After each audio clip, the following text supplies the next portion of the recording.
Gollum was a detestable creature, from murdering his friend and relative Deagle to tormenting his village to the point of where they cast him out, to allegedly even stealing and eating the babies of unsuspecting woodsmen. But despite all of this, Tolkien himself believed that Gollum had a legitimate chance at redemption. But rather tragically, any chance of that redemption was ruined by Samwise Gamgee, Frodo's loyal bodyguard. So in this video, we talk about how and when Sam ruined Gollum's shot at redemption.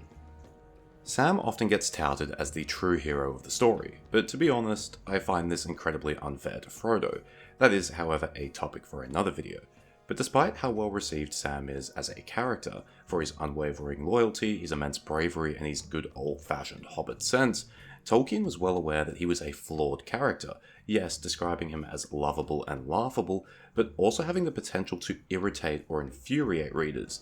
This is due to him simply being more hobbit-like than the other major hobbits in the story. But Sam can be very trying. He is a more representative hobbit than any others that we have to see much of, and he has, consequently, a stronger ingredient of that quality which even some hobbits found at times hard to bear, a vulgarity, by which I do not mean a mere down-to-earthiness, a mental myopia which is proud of itself, a smugness in varying degrees and cocksureness, and a readiness to measure and sum up all things from a limited experience, largely enshrined in sententious traditional wisdom. Basically, Sam, like with many other hobbits, had a level of pride in being, well, simple, a level of pride that even other hobbits could find annoying. Along with this pride came a form of arrogance and overconfidence, a willingness to assess things that he didn't fully understand. Tolkien then tells us that the only thing that separated Sam from being this most vulgar sort of hobbit was the fact that he was educated by Bilbo, which led to him developing a fascination with elves. This curiosity prevented him from being completely insular, and played a major part in why he was so willing to follow Frodo. Speaking of Frodo, this is where Sam undergoes an interesting development.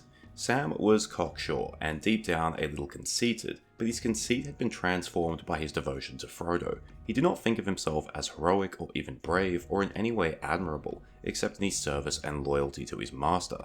That had an ingredient, probably inevitable, of pride and possessiveness. It is difficult to exclude it from the devotion of those who perform such service. In any case, it prevented him from fully understanding the master that he loved, and from following him in his gradual education to the nobility of service, to the unlovable, and of perception of damaged good in the corrupt. So, Sam's pride and arrogance was transformed by his devotion to Frodo. Instead of being prideful and arrogant about the simplicity of a hobbit life, Sam became prideful and arrogant in regards to his service to Frodo. His self-worth became tied to that service and loyalty.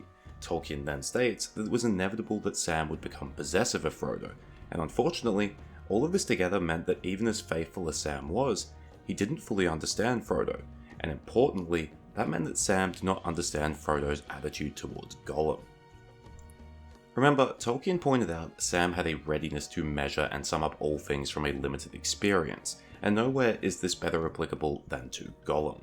To be fair to Sam, at first glance, Gollum does come across as a totally untrustworthy and wretched creature, but when it comes to Gollum, Sam is largely ignorant. On the other hand, Frodo is not. Frodo is bearing the One Ring, just as Gollum did, and understands the burdens and pitfalls of carrying such a malignant artifact. He pities Gollum because he understands the pain he feels, and as a result, he attempts to treat Gollum well. Sam, however, does not. As I said before, Sam is completely ignorant to Gollum's experiences, which is fair enough because Sam has not borne the One Ring at this point. But at the same time, Sam's possessiveness of Frodo, which, remember, does come from a place of true devotion, means that he perceives Gollum as a threat. This renders him either ignorant or straight up disdainful of any attempt to rehabilitate Gollum, and because of this, he makes no attempt to treat Gollum well. He regularly insults him and is either suspicious or ignores any of Gollum's advice. One example being, Gollum warns Sam not to cook in Ithilien, but Sam does so anyway, and the smoke leads to them being captured by Faramir and his rangers. This leads to the situation at the Forbidden Pool, where in order to save Gollum from being killed by the rangers, Frodo must abuse his trust. It's unclear how much this damages the relationship between Frodo and Gollum, but despite Frodo's remorse, it's bad enough to the point of where Gollum was still planning on betraying the hobbits. We know this because when the hobbits are sleeping on the path up at Cirith Ungol, Gollum secretly visits Shelob, but it's what happens immediately afterwards that truly seals Gollum's fate. When Gollum does return, upon seeing Frodo asleep, he comes seriously close to having a change of heart. Gollum looked at them, a strange expression passed over his lean, hungry face, the gleam faded from his eyes and they went dim and grey, old and tired. A spasm of pain seemed to twist him and he turned away, peering back up towards the pass, shaking his head, as if engaged in some interior debate. Then he came back, and slowly putting out a trembling hand, very cautiously he touched Frodo's knee. But almost the touch was a caress. For a fleeting moment, could one of the sleepers have seen him? They would have thought that they beheld an old weary hobbit, shrunken by the years that had carried him far beyond his time, beyond friends and kin, and the fields and streams of youth, an old starved pitiable thing. The touch slightly startles Frodo, which causes Sam to wake up. Rightfully suspicious, Sam asks where Gollum has been, but also calls him a sneak and a villain.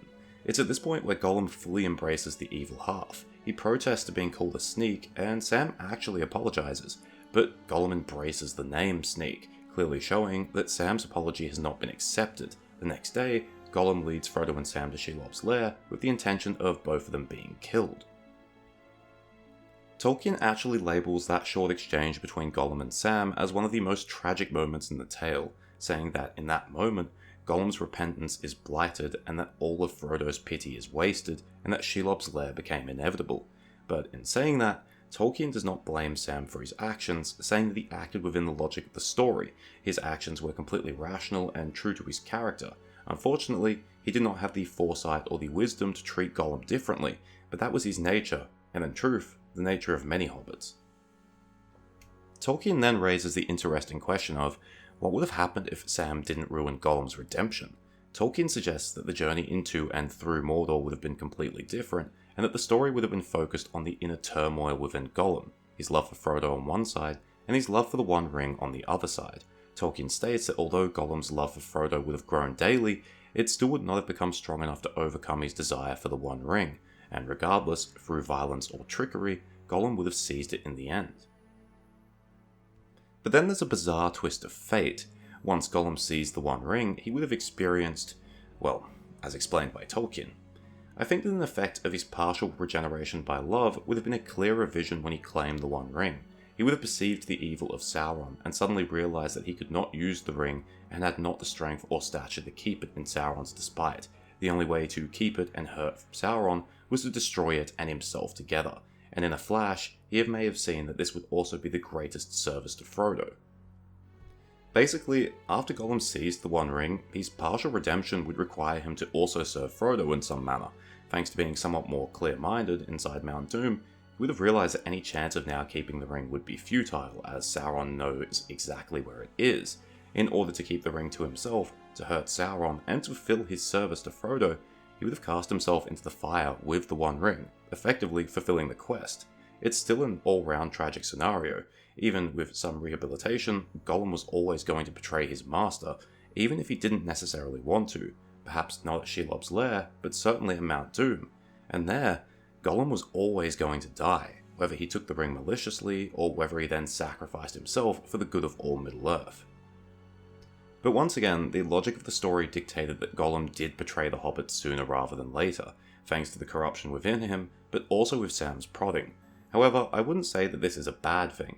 After all, the story needed conflict and drama after the hobbits passed Minas Morgul, and while the inner turmoil within Gollum is certainly interesting, it doesn't exactly make for an exciting story. And I realise that this video may come across as overly harsh to Sam, so I do want to point out that at the very end, Sam did reach the point of pity with Gollum. At Mount Doom, Sam had his sword ready to kill him, but thanks to his own good nature and Gollum's begging, he doesn't strike the killing blow. Although this does lead to Gollum coming back shortly afterwards and attacking them again, it's this moment of pity that ensures Gollum is the one that perishes with the One Ring and not Frodo. So after spending the entire quest not understanding Frodo's sympathy for Gollum, in the end, Sam does understand, and it actually saves his master. Thank you for watching. I hope you enjoyed it or at least found it interesting. If you want to read more about this topic, you can find all in letter 246 in the Letters of J.R.R. Tolkien. It's probably one of the best letters Tolkien ever wrote. It contains the information found in this video, Frodo's failure and what would have happened after he claimed the One Ring, and it talks about who might have been able to wield the One Ring against Sauron. A very informative letter to say the least. Cheers, farewell, and remember, you might have ruined someone's redemption too.